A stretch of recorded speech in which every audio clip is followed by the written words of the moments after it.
వైఎస్ఆర్ కాంగ్రెస్ పార్టీకి మద్దతుగా తెలియజేసిన ప్రతి ఒక్కరికి కూడా పేరు పేరున ధన్యవాదాలు. అలాగే సహకరించిన మీడియాకు కూడా పేరు మీద ధన్యవాదాలు. ఏదైతే నన్ను ఎంపీగా ప్రకటించిన తర్వాత గత 2 నెలలు అందరూ కూడా 7 మంది శాసనసభ్యులు అభ్యర్థులు సహకారంతో మా నాయకులు కార్యకర్తలు ఒకరుండి నన్ను ముందుకు నడిపించడం, అలాగే నిన్న పెద్ద ఎత్తున కూడా ఓటర్లందరూ కూడా తప్పకుండా వైఎస్ఆర్ కాంగ్రెస్ పార్టీని మా 7 మంది శాసనసభ్యుల్ని ఎంపీగా నాకు కూడా తప్పకుండా జగన్మోహన్ రెడ్డి గారిని మళ్ళీ ముఖ్యమంత్రిని చేసుకోవాలన్న తపన వాళ్ళ ఇది కూడా నేను కనిపించడం కూడా జరిగింది.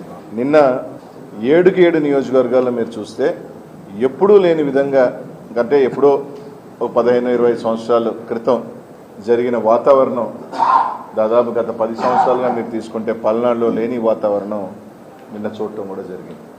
నిన్న ఏదైతే ఏకపక్షంగా వైఎస్ఆర్ కాంగ్రెస్ పార్టీకి ప్రజలు మద్దతు తెలియజేస్తూ ఉన్నారు, మా శాసనసభ్యులు గెలుస్తూ ఉన్నారు నాకు సంకేతం వెళ్ళిన తర్వాత నిజంగా పోలీస్ని ప్రత్యేకంగా చెప్పుకోవాలి.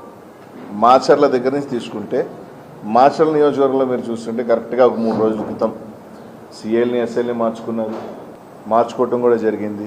మార్చుకున్న దగ్గర నుంచి నిన్న మీరు చూడండి ప్రతి నియోజకవర్గంలో పోలింగ్ దాకా పోలింగ్ తర్వాత తెలుగుదేశం చేసిన అరాచకం అందరూ కూడా చూశారు. మాచర్ల నియోజకవర్గంలో అయితే దాదాపు ఎస్పీ గారు ఐజీ స్థాయి ఒక అధికారి పూర్తిగా మాచర్ల నియోజకవర్గంలోనే. మా ఎస్పీ గారు మాచర్లకి ఎస్పీగా ఉన్నారా లేకపోతే పల్నాడుకి ఎస్పీగా ఉన్నారా అర్థం కాని పరిస్థితి.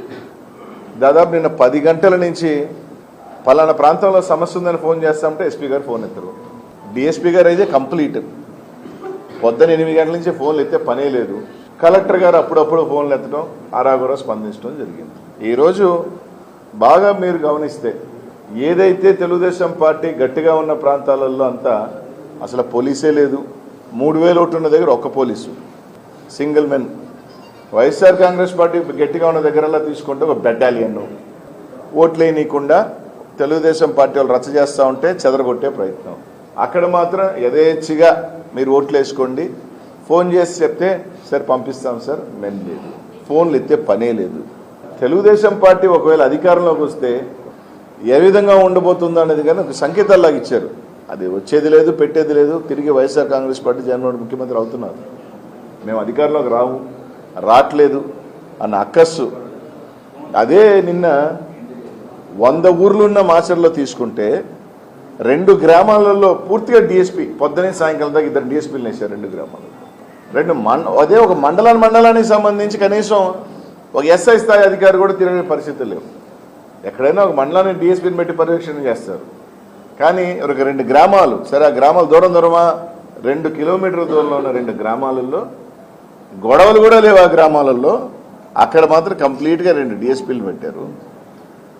మండలాలకు సంబంధించి మీరు తీసుకుంటే కనీసం ఒక మనిషి లేదు. ఎమ్మెల్యే కొడుకు మీద దెబ్బలు తగిలినాయి, ఎమ్మెల్యే గారికి గాయాలయ్యాయి. అక్కడికి వెళ్ళి పోలీసుకి ఫోన్ చేసే స్పందన లేదు. అంటే మాచర్లో కానీ కొన్ని ప్రాంతాలలో అభ్యర్థులు చేశారా ఎలక్షను, పోలీసులు అక్కడ అభ్యర్థులలాగే ఉండింది. ఎస్పీ గారు మాచర్ల చుట్టే ఇంకే ఊర్లు తిరిగింది, దాఖలాలు లేవు. వేరే ఎమ్మెల్యేలు కానీ అభ్యర్థులు కానీ ఫోన్ చేసి ఇబ్బందులు పడుతున్నారంటే ఎత్తేది లేదు.